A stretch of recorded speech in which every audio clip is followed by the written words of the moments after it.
संस्कृत विषय की online classes में सेकंड लेसन में आपका एक बार फिर से स्वागत है। और आज का जो अध्याय है उसका शीर्षक है न्यग्रोध वृक्षम। न्यग्रोध का अर्थ क्या होता है? बरगद, बनियन ट्री, है ना, बरगद का वृक्ष, ये इसका शीर्षक है। और इसके विषय में आपको शॉर्ट में मैं इसका इंट्रो दे देती हूँ कि ये अध्याय आपके एनवायरनमेंट को सेव करने के लिए हमारी जो ड्यूटीज़ हैं उनको याद दिलाने के लिए इस अध्याय को आपके सिलेबस में ऐड किया गया है ना। क्योंकि नेचर जो है, प्रकृति जो है, वृक्ष हैं जो, वो हमारे जीवन के लिए अत्यंत उपयोगी है ना। और अभी जो है विनाश हो रहा है पर्यावरण का, तो इसलिए इस अध्याय को इसमें स्पेशली ऐड किया गया है। और हमारे बहुत अधिक पर्यावरण के विनाश की वजह से नेचर में असंतुलन आ गया है ना। और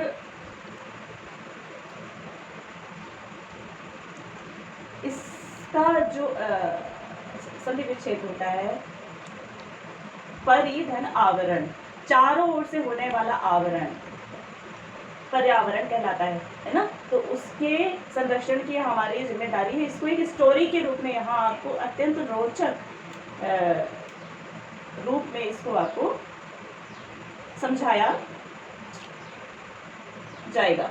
तो ये जो है, अब आते हैं हम अपनी स्टोरी पे।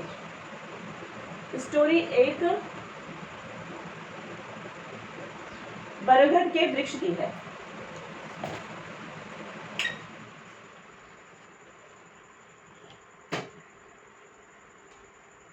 और इस वृक्ष की जो स्टोरी है वो ऐसी है कि एक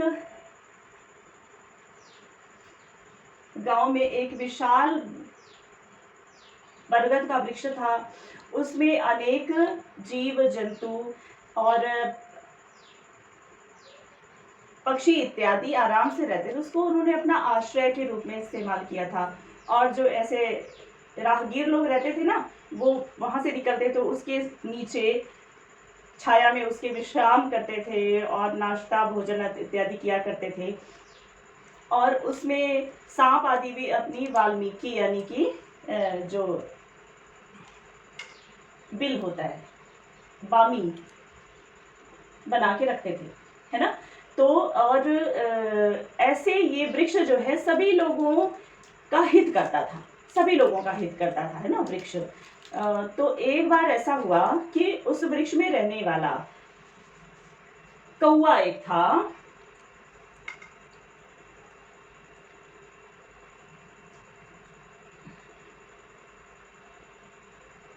काका, इसका अर्थ क्या होता है? कौवा। और यहाँ एक शब्द और लिखा है वायसः, इसका अर्थ भी क्या होता है? कौवा। इसको आप ध्यान रखेंगे, आपके अभ्यास में जो विशेष रूप से शब्द आने वाले हैं हम उनको यहाँ पे इंडिकेट अवश्य करेंगे। तो एक बार वो कौवा जो है ना, वो अचानक उसके मन में अचानक से एक विचार आ गया, खुराफात आ गया, और उसने जोर जोर से शोर मचाना शुरू कर दिया कि मैं इस वृक्ष में लंबे समय से रहता आया हूं, है ना। मैं इस वृक्ष में लंबे समय से रहता आया हूं, इसलिए ये वृक्ष सिर्फ मेरा है। ऐसा उसने जोर से उद्घोष किया, चिल्लाया, और उसकी आवाज सारे आकाश में जो है फैल गई। उसने बोला कि मैं यहाँ लंबे समय से रहता हूं, इसलिए इस वृक्ष के ऊपर केवल मेरा अधिकार है, यह सिर्फ मेरा वृक्ष है, ठीक है ना। काकस्य ध्वनिः क्रमेण अंतरिक्षम अस्पृशत। इस वाक्य को आप ध्यान रखिएगा। कौवे की आवाज सारे अंतरिक्ष में फैल गई। ये हमने आपको इसलिए, जो चीजें हम आपको स्पेशली आपको दिखा रहे हैं वो आपको अभ्यास में आने वाली है ना, तो इसलिए उस पर आप ध्यान दीजिएगा।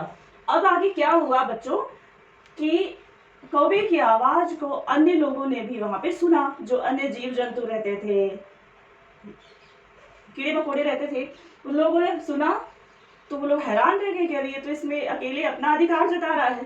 तो वहां से जो है जितने जीव जंतु थे वहां पे इकट्ठे हो गए, और उसमें से एक सांप जो था उसने अपना फन फैलाकर पुचकारते हुए उसने बोला कि मैं अपने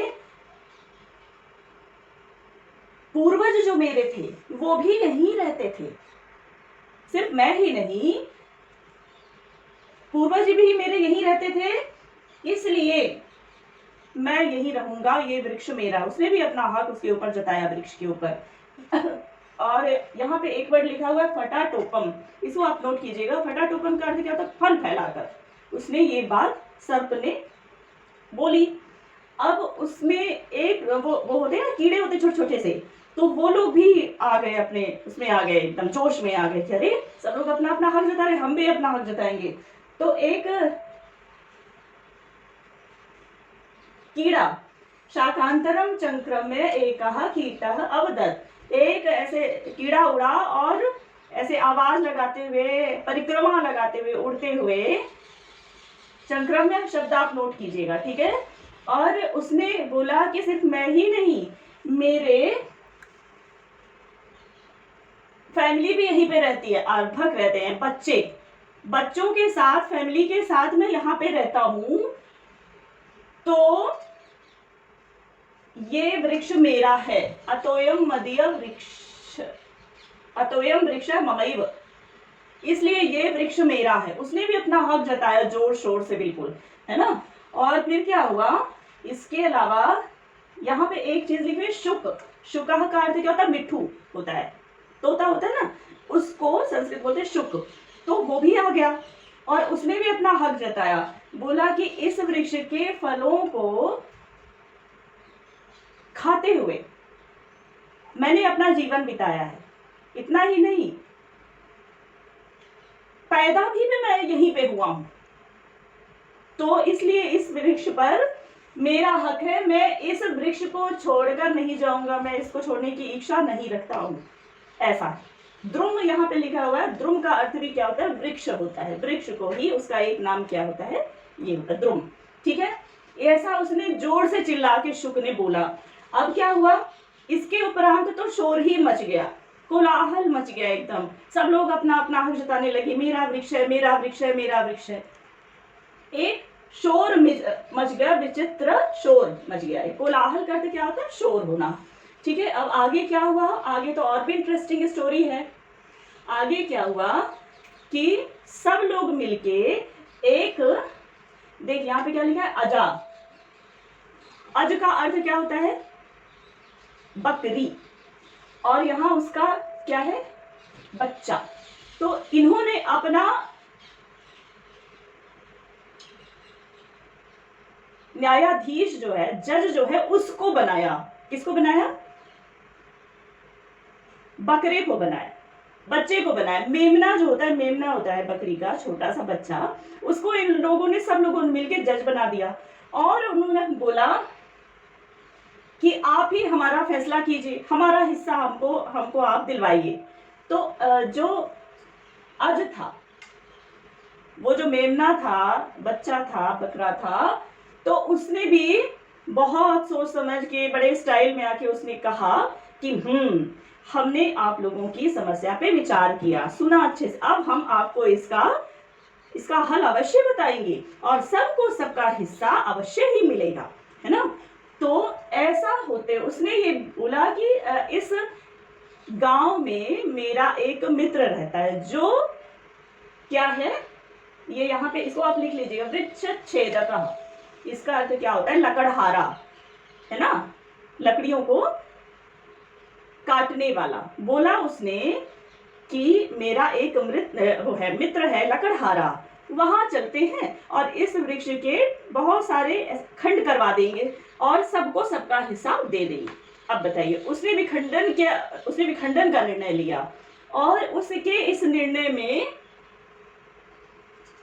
अजस्य निर्णय सर्वैः स्वीकृतः, आज का निर्णय, बकरे का निर्णय सबने स्वीकार कर लिया, है ना।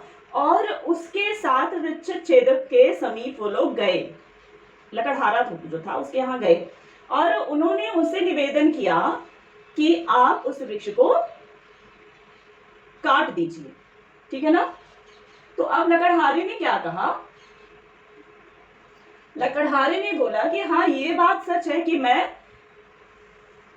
पहले इस वृक्षों को काटने का कार्य करता था, लेकिन मैं ऐसा कार्य अब मैंने छोड़ दिया, मैं ये सब नहीं करता हूं। उसने उसकी वजह भी बताया, उसने बोला कि वृक्षाणाम छेदनम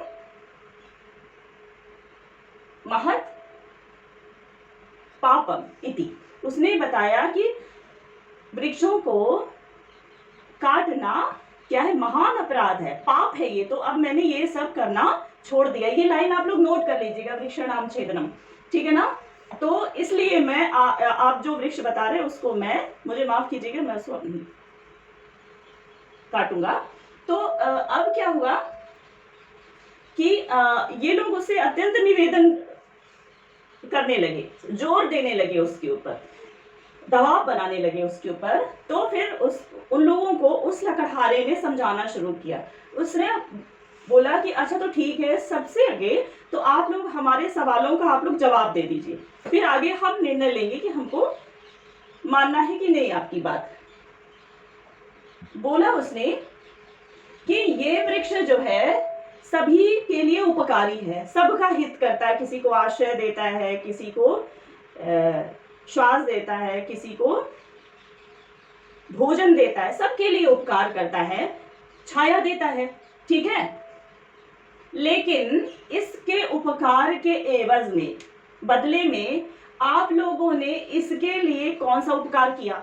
सवाल नंबर 1 बताइए, आप लोगों ने इस वृक्ष के उपकार के लिए क्या किया? जब उसने कुछ किया तो हमको भी तो कुछ करना चाहिए ना। तो और उसने अगला सवाल किया कि आप में से कौन ऐसा है जिसने इस वृक्ष को सींचा हो? ये लिखा हुआ है, कहा जल सेचनम अकरोत्, किसने इस वृक्ष को सींचा है और किसने इसका रक्षण किया है? और उसने बोला कि आप में से किसी की आवाज नहीं आ रही है, अर्थात किसी ने भी इसका उपकार नहीं किया, ना किसी ने इसको सींचा, ना इसकी रक्षा की, सिर्फ आप इसका उपकार लेते रहे, दिया नहीं कुछ आपने। फिर उसने और उदाहरण दिए ना लकड़हारे ने बोला कि वरुण देव जो होते हैं, वरुण देव इसके ऊपर वृष्टि करते हैं, बारिश करते हैं। वृष्टि माने क्या होती है? बारिश। तो वरुण देव इसके ऊपर सिंचाई कर देते हैं, ठीक है ना। और जो है सूर्य देव इसको रोशनी दे देते हैं, जिससे क्या होता है? फोटोसिंथेसिस होता है, वो आप लोगों ने सीख रखा होगा विज्ञान में, ठीक है ना। और ये जो होती है भूमाता होती है, भूमाता का अर्थ क्या होता है? भूमि। भूमि इस वृक्ष की आधारभूता है, वो उसको आधार देती है, संभाल के रखती है भूमि, ठीक है ना। और वायु जो होता है इसको श्वास देता है, अनिल देता है, हवा देता है। अनिल मतलब क्या होता है? हवा होती है। इसको आप नोट कर लीजिए, अनिलम को नोट कर लीजिए, और ये लाइन नोट कर लीजिए, भूमाता वृक्ष से आधारभूता अस्ति, और सूर्य देव वाली लाइन भी नोट कर लीजिएगा। तो उसने बोला कि सब लोग मिलके इस वृक्ष को सुरक्षित रखते हैं, पालते हैं इस वृक्ष को, लेकिन इन सब ने एक बार भी इस वृक्ष के ऊपर अपना अधिकार नहीं जताया। किसी ने भी ऐसा उल्लेख नहीं किया कि इस वृक्ष पे मम अधिकार वर्तते, मेरा अधिकार है, ऐसा ना तो सूर्य देवता ने, ना अनिल वायु ने, और इन लोगों ने अपना अधिकार नहीं जताया। ये लोग दूसरों का उपकार करने वाले, परोपकारिण है, परधर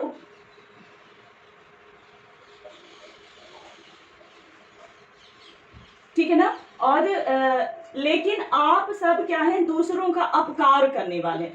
दो चीज होती, उपकार का होता है हित करना, और उसका उल्टा ऑपोजिट वर्ड क्या होता है? अपकार।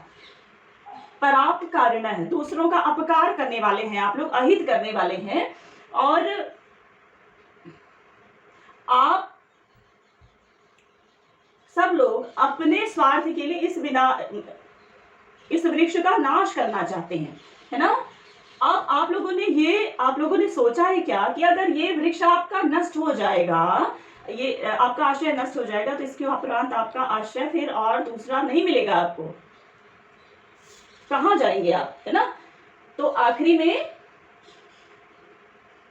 सभी लोगों ने उस लकड़हारे की जो उसने उनको समझाया था उसको अच्छे से सुना और उसके लिए स्वीकृति दी कि हाँ आप सही बिल्कुल बोल रहे हैं। और अब हम लोगों ने अपना कर्तव्य हम लोग भूल गए थे और हम अपने अधिकारों के लिए आपस में लड़ रहे थे। तो अगर हम अपना कर्तव्य अच्छे से निभाते हैं तो ही हमको अधिकार मिलते हैं, है ना। तो उन्होंने सब लोगों ने मिलके ये चीज को उन्होंने समझा कि वृक्ष जो है किसी एक व्यक्ति की संपदा नहीं होती, ये सबकी संपदा होती है और ये हमारे लिए वरदान स्वरूप है। ये यहाँ लिखा हुआ है, इस लाइन को आप नोट कीजिएगा, वृक्षः वरदान है, प्रकृति का हमारे लिए वरदान होते हैं वृक्ष, ठीक है। तो उन्होंने सब लोगों ने मिलके निर्णय लिया कि आज से हम लोग वृक्षों को हम लोग उसका रक्षण करेंगे, उसका संवर्धन करेंगे। देखिए, संरक्षण होता है एक जिसमें आप किसी चीज की रक्षा करते हैं और एक होता है क्या होता है संवर्धन, मतलब उसकी वृद्धि में अपना योगदान देंगे, वृक्षारोपण हर जगह करेंगे। ऐसा सब लोगों ने मिलके निश्चय किया, ठीक है। तो अंत में आपके लिए मैसेज है कि अस्माभिः मानवैः अपि वृक्ष संपद वर्धनीया ननु, ठीक है। ऐसा कि हम मानव लोग जो हैं उन्हें भी, हम सब लोगों को भी वृक्ष रूपी जो है संपदा है, ये वृक्ष क्या होते हैं, संपदा है हमारे लिए। तो वृक्ष रूपी संपदा को हमें संवर्धन करना चाहिए। तो अब आज से आप लोग सभी लोग संकल्प ले लीजिए कि आपके जीवन में जो विशेष अवसर आएंगे, दिवस आएंगे, जैसे आपका